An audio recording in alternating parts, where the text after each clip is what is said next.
আজ তোমায় অনেক বেশি মনে পড়ছে। জানো, আজ খুব ভোরে যখন চোখটা খুলতেই সূর্যটাকে দেখলাম, তখন কেন যেন মনে হলো সূর্যটাতে তোমার মুখ ভেসে উঠেছে। সত্যি বেশ কিছুদিন হলো তোমাকে অনেক বেশি মনে পড়ছে। বিকেলের এলোমেলো বাতাস আর অঝোর বৃষ্টি সবার মনে দোলা দিয়ে যায়। কিন্তু জানো, তুমি চলে যাওয়ার পর থেকে ভোরের হিমেল হাওয়া, বাগানের ফুল, পাখির গান, বিকেলের মিষ্টি রোদ কিংবা রক্তিম গোধূলি কিছুই আর ভালো লাগে না। মোটেও সহ্য হয় না এগুলো। আর বৃষ্টি বৃষ্টি আর কিভাবে ভালো লাগবে বলো? তুমি চলে যাওয়ার পর থেকে তো এই দুই চোখ হয়ে গেছে আকাশ, যে আকাশ থেকে অযোধ্যায় বৃষ্টি ঝরে সকাল সন্ধ্যা। আচ্ছা, তুমি কি তা দেখতে পাও? আজ সংসদ ভবনের রাস্তা ধরে হেঁটে যাচ্ছিল, যে রাস্তা তোমার হাত ধরে হেঁটেছি অসংখ্যবার। জানো, আমার আর তোমার মতো অনেকে এখন এই রাস্তায় হাত ধরাধরি করে হেঁটে চলে। কেন আমাকে এভাবে কষ্ট দিলে? কি দোষ করেছিলাম আমি? কেন আমাকে প্রতিনিয়ত কাঁদতে হয় তোমাকে ভেবে? আজ রৌদ্রমুখর দিনটা হঠাৎ করে শেষ হলো বৃষ্টি দিয়ে, যে বৃষ্টি তুমি অসম্ভব ভালোবাসতে। শেষ বিকেলের আচমকা বৃষ্টি আজ ভিজিয়ে দিয়ে গেছে আমার সমস্ত শরীর। কিন্তু জানো, আমার চোখ ভেজাতে পারেনি। তুমি না বলতে রাস্তাঘাটে কান্নাকাটি করে বাচ্চা ছেলেরা। আমি তো আর বাচ্চা ছেলে নই, তাই রাস্তায় কাঁদতেও লজ্জা লাগে, যে কারণে সারা রাত লুকিয়ে কাঁদে তোমাকে ভেবে। বিকেলের ঝুম বৃষ্টি গধূলিবেলা লাল রঙে ছেয়ে গেছে আকাশ। আর সন্ধ্যার পর দেখলাম আকাশে মেঘের সাথে পূর্ণিমা চাঁদের লুকোচুরি খেলা। প্রকৃতি আজ তোমার ভালো লাগার সবকিছুই তুলে ধরেছে। শুধু তুমি আজ আমার পাশে নেই। যেন মাঝে মাঝে ভাবি তোমাকে ভেবে আর কাঁদবো না, কিন্তু স্মৃতিগুলো নিষ্ঠুর প্রকৃতি বারবার তোমার কথা মনে করিয়ে দেয়। তখন আর নিজেকে সামলাতে পারি না, অযোধ্যায় কাঁদতে থাকি একা একা। জানো, এখন রাত 2টা। 2 ঘন্টা আগে সূচনা হয়েছে আর একটা নতুন দিনের, 19শে মে। 2 বছর আগে এই দিনে সম্পর্কে ইতি টেনে আমাকে পাহাড় সময় কষ্ট দিয়ে তুমি চলে গিয়েছো। জানো, তারপর থেকে আজ পর্যন্ত এই দু চোখে ঘুম নেই। মাঝে মাঝে রাত জেগে কাঁদতে থাকে, আর আমার সঙ্গে মাঝে মাঝে কাঁদে ওই বিশাল আকাশটা। 12টার পর যখন তোমাকে ভেবে কাঁদছিলাম, ঠিক তখনই এক বুক হাজারে নিয়ে ফুপিয়ে কেঁদে উঠল আকাশটা। ঝুম বৃষ্টি শুরু হলো আবারও। ওই আকাশটাও কি আমার মতো একা? খোলা আকাশ আর আমি একসাথে কাঁদবো বলে ছুটে গিয়েছিলাম ছাদে। ছাদে আজ বিশাল আকাশটার সাথে কাঁধে কাঁধ রেখে কেঁদেছি আমি। আমার চোখ থেকে ঝরে পড়ে অশ্রুকণা বৃষ্টির জলের সাথে মিশে ছাদ থেকে গড়িয়ে পড়েছে মাটিতে।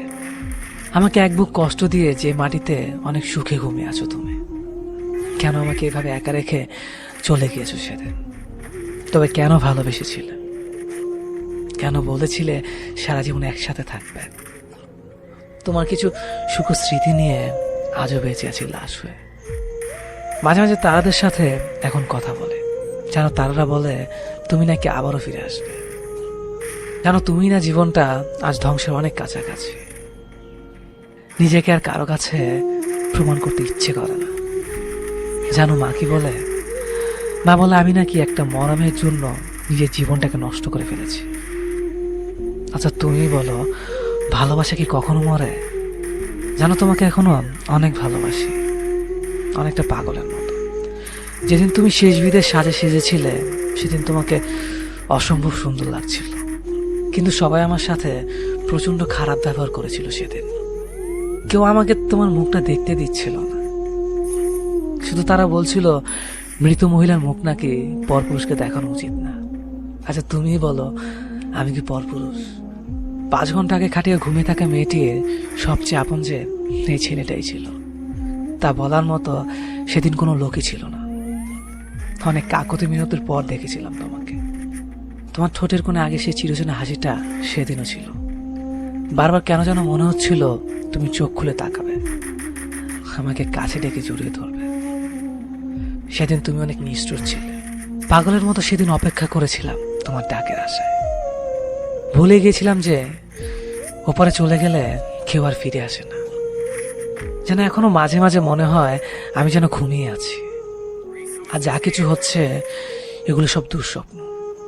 খুব ইচ্ছে হয় তোমার কাছে যাওয়ার, তোমার পাশে শুয়ে থাকবো, আর রাত দিন দুজনে গল্প করবো। আমি কিন্তু আর মোটেও ঝগড়া করবো না, জানো এই 2 বছরে আমি অনেক ভালো হয়ে গেছি। কাউকে আর কষ্ট দিই না, কেননা কষ্ট কি তা যে এখন আমি বুঝতে শিখেছি। আমার নিথুনি পুরো দাগ নিয়ে তোমার মতো অন্য কেউ আর অভিযোগ করে না। তেমনই টোল পড়া গেলার হাসি দেখতে কেউ আর আমাকে অকারণে হাসায় না। জানো আমার মুখে তোমার অভিযোগ আর পছন্দের অংশ দুটোই আজ কালো দাড়িতে ঢেকে গেছে। 2 বছর হয়ে গেল, অথচ মনে হয় এই তো সেদিন তোমাকে চলে যেতে দেখলাম। এই 2 বছরের স্বপ্নে অসংখ্যবার দেখেছি তোমায়।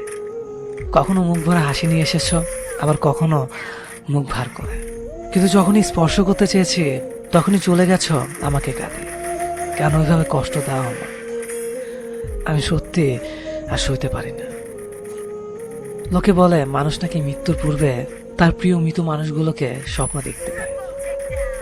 আমি তো প্রায় তোমাকে স্বপ্ন দেখেছি, কই আমি তো মরি না। তোমার কাছে খুব যেতে ইচ্ছে করে, খুব। তোমাকে পেয়েও ধরে রাখতে পারলাম না।